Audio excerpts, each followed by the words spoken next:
Apa-apa yang kita letakkan sebagai prioriti dalam hidup, confirm insya-Allah kita mesti cari jalan untuk mampukan diri untuk buat.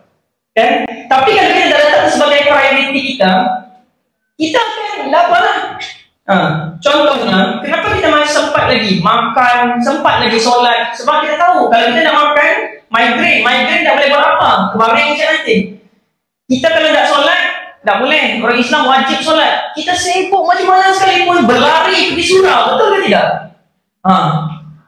Sebab kita sudah decide itu adalah prioriti dalam hidup kita. Tapi bila kita dah letak prioriti tambah pendapatan, kita tak akan tambah pendapatan. Sedangkan ada orang yang dia bekerja sampai malam, kan? Sampai malam dia bekerja untuk tambah pendapatan keluarga. Sebab apa? Sebab dia letak prioriti. Dia tahu kalau dia tak dapat pendapatan, anak dia nak makan gitu. Dia nak tambah pendapatan, nanti porak-poranda family dia bergaduh pasal duit saja.